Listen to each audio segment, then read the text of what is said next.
بسم اللہ الرحمن الرحیم۔ السلام علیکم۔ اگر معاشی لحاظ سے ہم لوگوں کا مطالعہ کریں تو ہمیں ایک چیز سمجھ میں آئے گی کہ جب سے انسان دنیا میں آیا ہے اور آج تک اس نے ہزاروں لاکھوں سال کا سفر طے کیا ہے، لیکن تب سے لے کے آج تک ایک جو میجر پرابلم ہے انسان کی وہ سیم رہی ہے۔ وہ پرابلم چینج تو ہوتی رہی، ہر وقت کے لحاظ سے، ہر علاقے کے لحاظ سے چینج تو ہوتی ہے، لیکن جو مین پرابلم ہے وہ سیم ہے۔ ہر انسان کے جو مین ایشو ہے وہ اس کی unlimited wants and limited resources ہیں، یعنی کہ اس کی خواہشات تو لامحدود ہوتی ہیں، لیکن اس کے پاس جو وسائل ہوتے ہیں، جو پیسے ہوتے ہیں ان خواہشات کو پورا کرنے کے لیے وہ بہت ہی محدود ہوتے ہیں۔ لیکن ان چند پیسوں میں اپنی خواہشات کو کس طرح سے پورا کیا جاتا ہے وہ ہمیں کوئی نہ کوئی اکنامک سسٹم سمجھاتا ہے، یعنی کہ کس طریقے سے کوئی اکنامک سسٹم ہماری ہیلپ کرتا ہے کسی بھی ملک میں، کسی بھی شہر میں، کسی بھی شخص کی یا کسی بھی ادارے کی، کہ کس طریقے سے اپنی پرابلم کو سولو کیا جائے یا منیمائز کیا جائے۔ تو اس حوالے سے دنیا بھر میں بہت سارے سسٹم چل رہے ہیں اور ہر ملک نے کوئی نہ کوئی ایک یا دو سسٹم اپنائے ہوئے ہیں۔ اگر ہم یورپ کی سائڈ کی بات کریں تو وہاں پہ آپ کو کیپٹلزم نظر آئے گا، اگر ہم رشیا کی بات کریں تو وہاں پہ آپ کو سوشلزم نظر آئے گا، پاکستان اور ایشیا کے زیادہ تر ممالک میں آپ کو مکسڈ اکانومی سسٹم نظر آئے گا، اور چند ممالک کے اندر آپ کو اسلامک اکنامک سسٹم نظر آئے گا۔ یہ وہ چار اکنامک سسٹم ہیں جو کہیں نہ کہیں کسی نہ کسی طریقے سے انسانوں کی ہیلپ کرتے ہیں ان کی پرابلم کو سولو کرنے کے لیے۔ اگر یہ اکنامک سسٹم نہ ہو تو ہم اپنی ضروریات کو صحیح طریقے سے پورا نہیں کر سکتے، کیونکہ یہ اکنامک سسٹم ہماری ہر طرح سے ہیلپ کرتے ہیں۔ سے فار ایگزامپل اگر ہمیں کوئی چیز چاہیے، اگر زندہ رہنے کے لیے مجھے خوراک کی ضرورت ہے تو وہ خوراک کسی نہ کسی سسٹم کے تھرو میرے پاس آئے گی۔ اگر مجھے زندہ رہنے کے لیے لباس کی ضرورت ہے اپنا جسم ڈھانپنے کے لیے، تو وہ کپڑے یا جو لباس ہوگا میرے پاس کسی نہ کسی اکنامک سسٹم کے تھرو میرے پاس آئے گا۔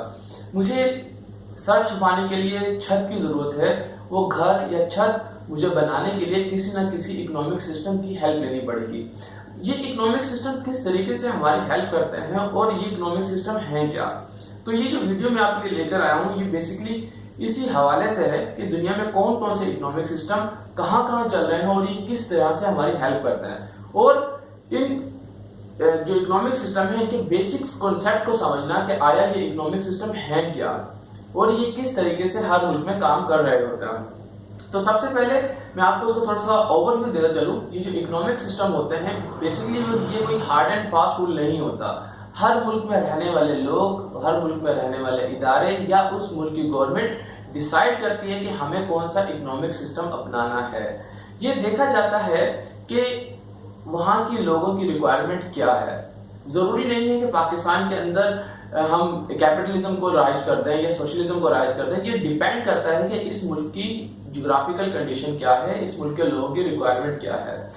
تو سب سے پہلے آپ اکنامک سسٹم کو سمجھیے۔ اکنامک سسٹم کا مطلب یہ ہوتا ہے کہ جو کچھ ادارے یا گورنمنٹ کی سطح پر لوگوں کی ضروریات کو پورا کرنے کے لیے وہ ادارے یا گورنمنٹ کام کر رہی ہوتی ہے۔ مثال کے طور پہ اگر لوگوں کو خوراک کی ضرورت ہے تو کچھ ادارے آپ کو وہ چیزیں فراہم کر رہے ہوتے ہیں۔ مثال کے طور پہ اگر آپ کو اپنی بھوک مٹانے کے لیے چاول کی، گندم کی یا دوسرے اجناس کی ضرورت ہے تو آپ کو پاکستان کے کسی نہ کسی ادارے سے، دکانوں سے یا کسی بھی اسٹور سے وہ چیزیں مل جائیں گی۔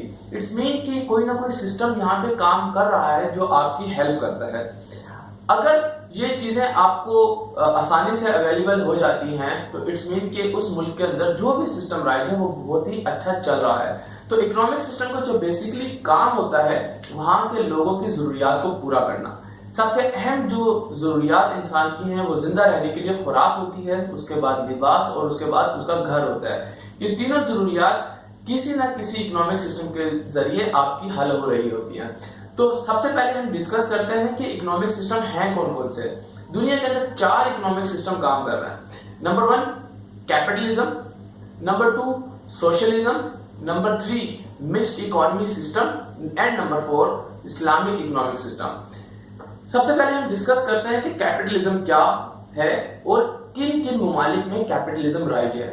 تو سب سے پہلے میں آپ کو بتاتا چلوں، کیپٹلزم ایک ایسا سسٹم ہوتا ہے جس میں آپ کو جو بھی چیزیں